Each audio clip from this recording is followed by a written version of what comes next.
To today's day. I'm Dr. Susanna Alter. And my name is Dr. Benjamin Alter. And we're both naturopathic doctors who support individuals in reversing disease and reclaiming optimal health through whole food, plant-based nutrition and mind-body medicine. So today we're answering the question, what does a healthy microbiome look like? Maybe you know, maybe you have some idea. We'll share what we think, what we see.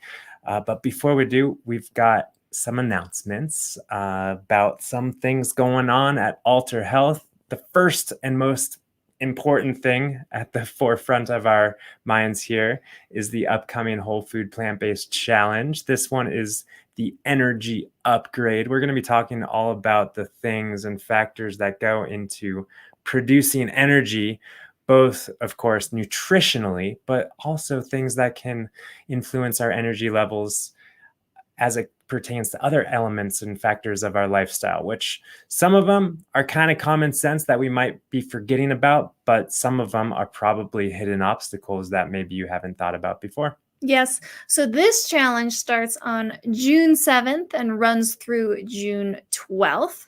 And it will be a live event happening here in our plant-based and stress-free group. To register, we'll include the link in the notes after our live session here. I should have put it up already. It's a long URL, but we're looking forward to it and we hope to see you all there. And this event is also being streamed to YouTube, but I think we're going to be doing an unlisted kind of video. Yeah. So if you want to participate, register for the event, because we're not just going to be throwing all this information out there. We want to contain, have this kind of a closed experience, if you will.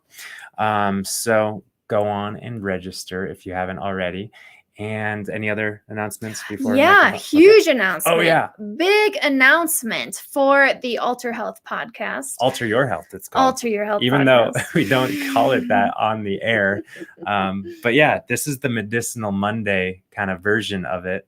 Yes. And do you want to make the announcement? Yes. Yeah. This week, we will be starting our Wisdom Wednesday episodes. So this is going to be a weekly episode like Medicinal Monday, except it happens on Wednesday.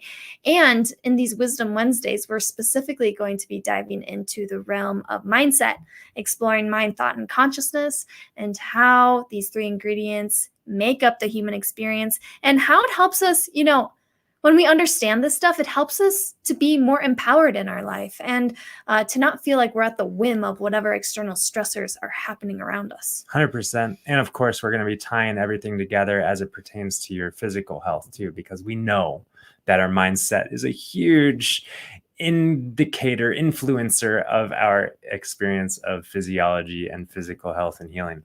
So now on to talk about the gut bugs well, I guess we should define the microbiome, because the microbiome is literally like just all of the bacteria, all of the viruses, all of the fungi, all of the, life that lives in and on the human body, which is, as you probably know, incredibly immense. But in this conversation, we're going to be talking about the gut microbiome. And for the longest time, the gut microbiome was really seen as like the microbiome of the colon, which is the large intestine. But it turns out our small intestine also has a microbiome.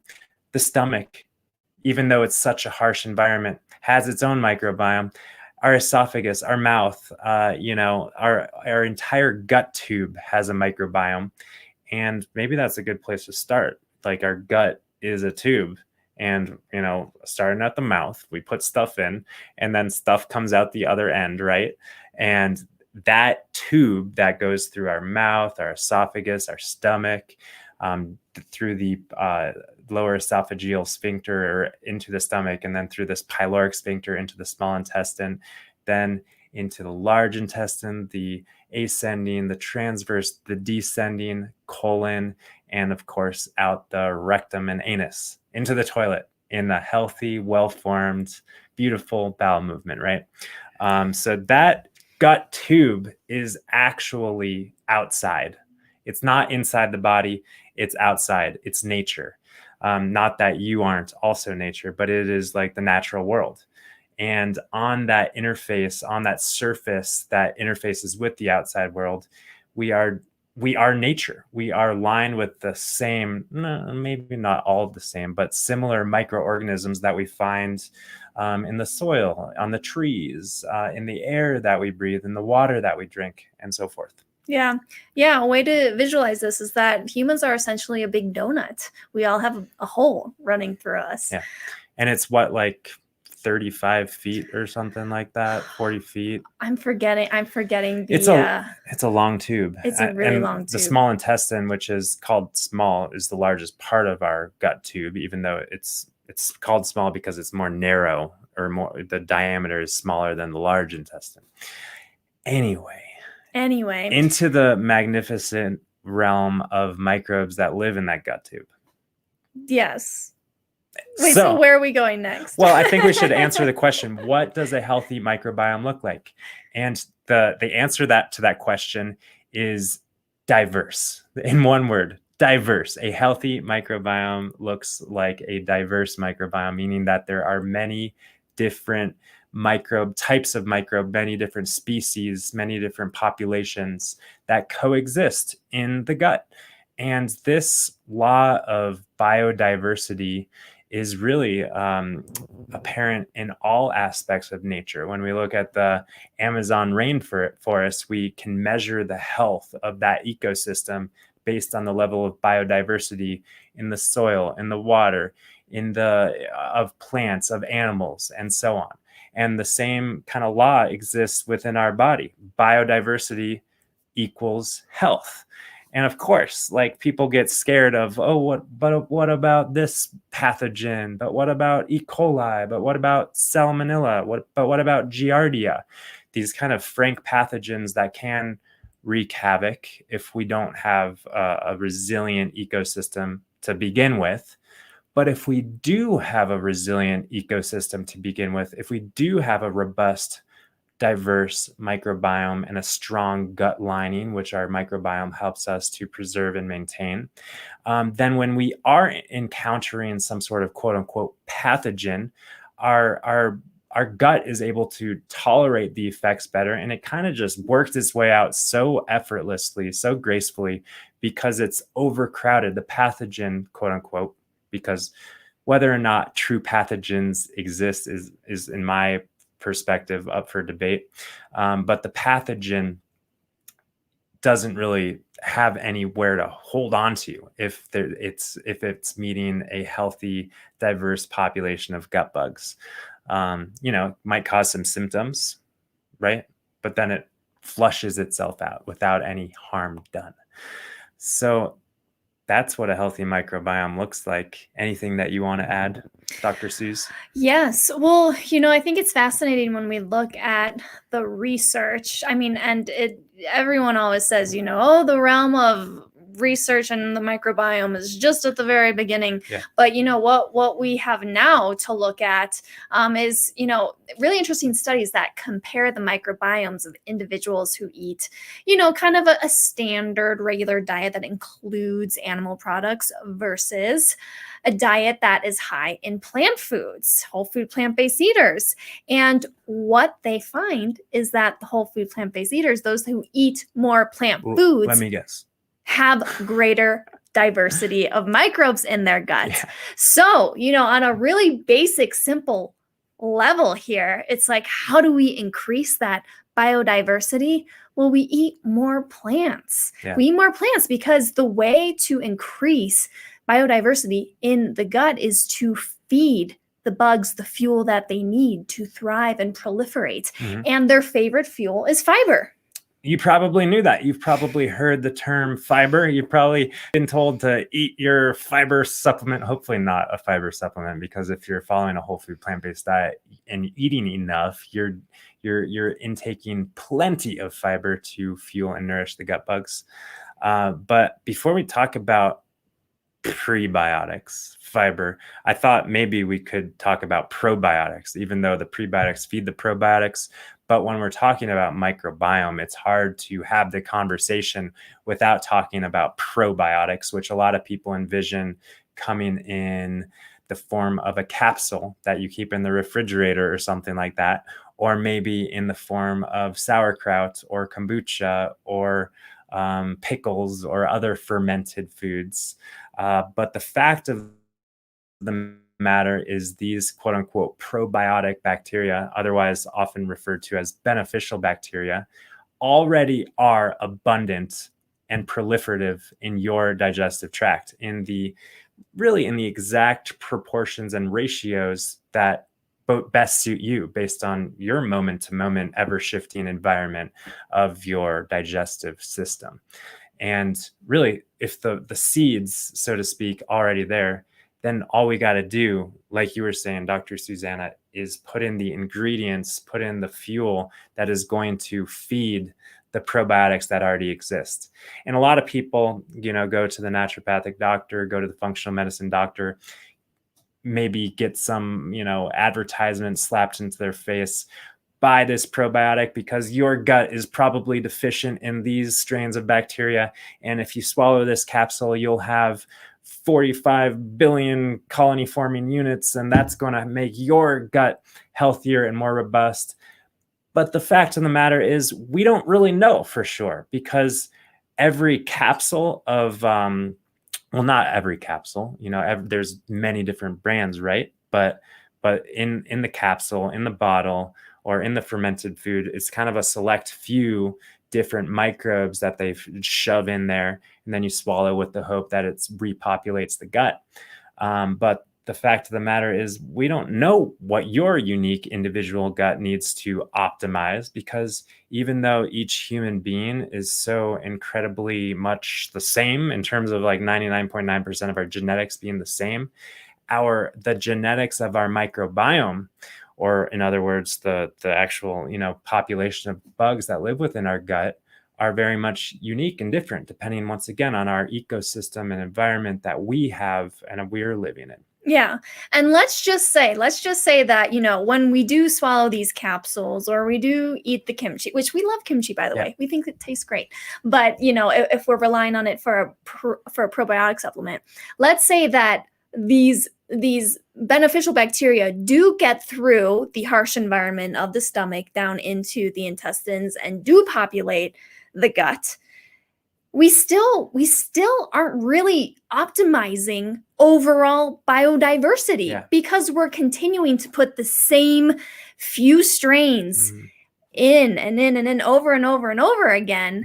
And, we're not going for, a bigger amount of this specific strain of lactobacillus. That's not what we're looking for overall gut health. Once again, we're looking at, a great amount of different types, not a great amount of one or two beneficial bacteria in the gut. Yeah. So the question comes up, what about after a course of antibiotics, right? That wipe out or disseminate some aspect of our gut microbiome.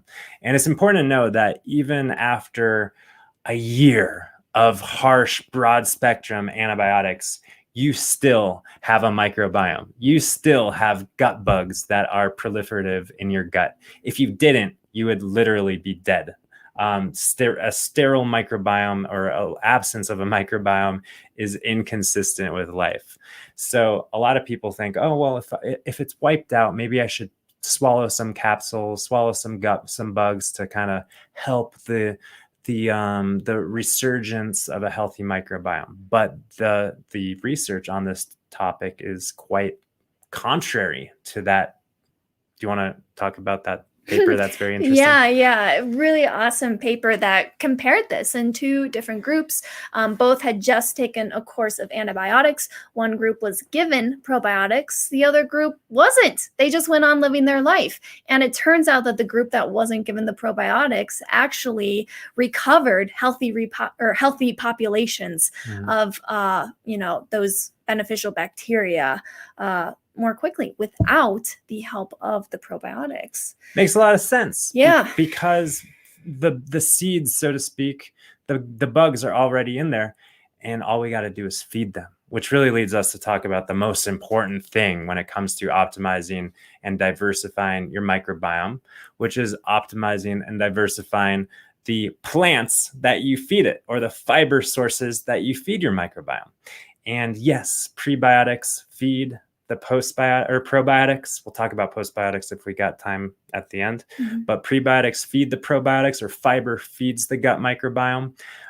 But it's important to know that there are really endless amounts of types of fiber that are packed into and packaged in those plants that we consume. Yeah. So if we're just eating broccoli and black beans and white rice every single day, broccoli, black beans, white rice, broccoli, black beans, white rice, that's a tongue twister.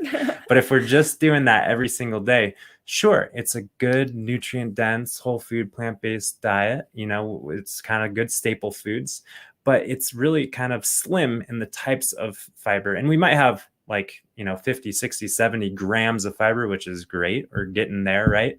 But in terms of the spectrum of types of fiber, types of prebiotics, we're kind of deplete.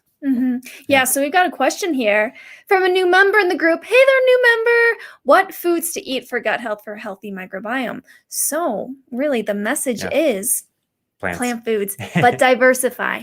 Plant foods. And, if there are some plant foods that maybe we're a little sensitive to, that is an indicator that we don't yet have the big population of the specific type of bacteria that breaks down that specific fiber. So I saw this actually in a case last week. Someone was saying, when I shifted to whole food plant-based eating, I just couldn't do the smoothies. It would just upset my stomach so much. And I asked her, well, had you been eating much fruit up until that point? And she said, I really haven't had much fruit, at all before that point. And so, for these cases, we'd want to actually ease into the foods that we're sensitive to. Don't avoid them forever, because eventually we want to grow back those populations that break down those foods, but go low and slow, as Dr. Bulsfritz says, really ease into those foods slowly as those beneficial bacteria that are specific to that specific fiber will start to repopulate. Yeah, we have another episode about reversing food intolerances. Yes. And it all comes down to the health and diversity of the microbiome, as we pointed out in that episode. But we're diving deeper to talk about really what a healthy microbiome looks like and how to do that.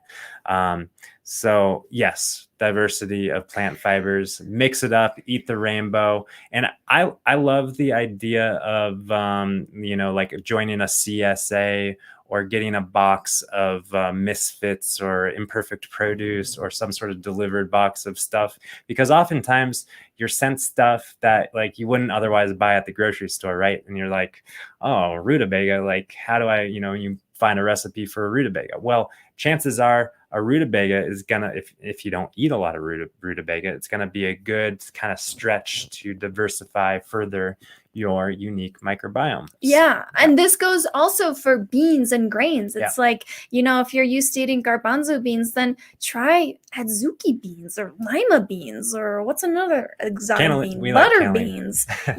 Try the black rice, the mahogany rice, the couscous, the millet, the amaranth. Couscous is a processed grain. Oh, no, not couscous. I meant quinoa. I do that all the time. A lot of people think, oh, couscous, an intact whole grain. No, we don't want couscous. It's a fraud. It's fine, It's okay. It's a yellow light food. But also on this list of, what foods to focus on for a healthy microbiome, you'll notice that, we're not talking about the animal products as being a healthy ingredient for a healthy microbiome, because actually, usually what animal products offer to the microbiome might actually be some pathogenic organisms that we actually don't want to be populating our gut. And zero fiber. Fiber is not found in animal planets, animal products. Fiber is found in plants and plants only. So prebiotic / fiber feeds or fuels probiotics / your microbiome, which actually comes back to serve you, because yes, we know how important a healthy microbiome is for all aspects of our health. I guess we kind of just completely flew over that fact that yes, a diverse microbiome is really tightly connected with all aspects of health, from healthy weight management to blood sugar regulation to mental health and mood regulation.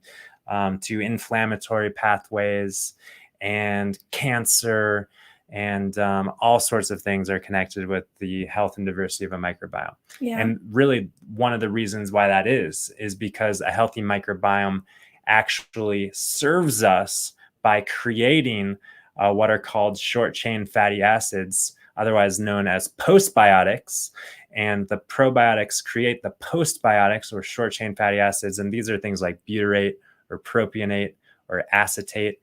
And again, some people opt to swallow these compounds in a capsule as a supplement, but your healthy microbiome creates these things, which are really potent anti-inflammatory compounds, really protective when it comes to our digestive tract, fueling and nourishing the colon specifically, really important in the prevention and reversal of inflammatory bowel disease like ulcerative colitis and Crohn's disease, as well as gastric and digestive tract cancers and colon cancer and that sort of thing. So prebiotics fuel or feed probiotics, which create postbiotics, which keep us healthy on really all aspects of our physiology. Yes.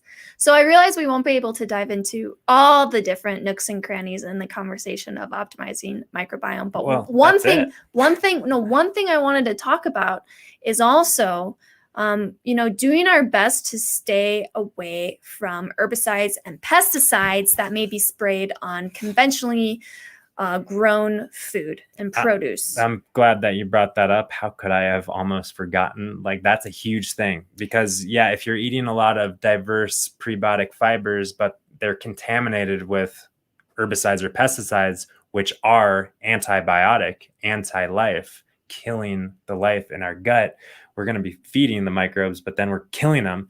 It doesn't lead to a robust, resilient microbiome. Yes. Yeah. So you just said it right there. Herbicides and pesticides, especially the number one most used, which is glyphosate, found in Roundup, is an antibiotic. So this is actually one of the biggest contributors to, all the chronic gut issues that are happening now. As glyphosate use has gone up in our country, so too has gluten intolerance, celiac disease, IBS. I could go on. But so this is why it's very important to focus on organic foods as much as we can. And a lot of people have the question, like, how can I prevent the adverse effects from maybe having some herbicide or pesticide slip into my diet from time to time? Because let's face it, none of us are perfect. Suzanne and I, we do not eat 100% organic because we go out, and sometimes, even though it's very seldom that we do go out, sometimes we're not going to be at a purely organic restaurant, right?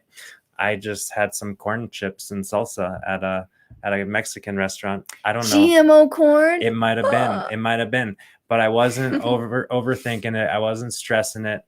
And the reason why is because your resilient microbiome also helps to preserve an intact and resilient gut lining, which actually allows for all of the potential harsh chemicals and things that would otherwise leak into our bloodstream and cause an immunological reaction and systemic inflammation and toxicity and that sort of thing.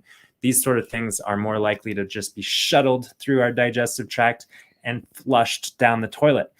So that's another way that your microbiome really does serve you. It keeps you healthy and resilient against these potential harsh insults that slip into our mouth from time to time. Yes, definitely. They create that protective biofilm and all the anti-inflammatory compounds. Yeah. I just wanted to point that out because it's a cool visual to actually visualize the microbiome creating this film, this protective film in your intestines. That's how it maintains that resilience of the gut lining. Yes. So I guess that's it. I guess that's about a wrap in terms of this conversation of the gut microbiome. Obviously, we're kind of scratching the surface here, but I really think it's important to keep things simple. And sometimes there's reason to dive deep and dissect, but really it's as easy as diversifying the fiber and plants on your plate in order to diversify the microbiome in your gut. And then your gut microbiome is going to serve you in return. Yes. So just a reminder before we wrap up here, Whole Food Plant-Based Challenge, the energy upgrade is starting a week from today in the Plant-Based and Stress-Free Facebook group. If you're listening to the podcast somewhere, this is an invitation to come on into that Facebook group. And yes, it's an awesome community. And this time around, we're also hosting the Whole Food Plant-Based Challenge on YouTube in unlisted videos. So be sure to register. If you don't want to hang out on Facebook, there's still ways to participate and engage in this challenge. Yes, and we hope you come back on Wednesday and join us for Wisdom Wednesday. We will be live at 6:30 p.m. Eastern, 3:30 p.m. Pacific for our first Wisdom Wednesday episode. So we hope to see you there. All right. Peace and love, you guys. We'll see you guys next time. Bye for now.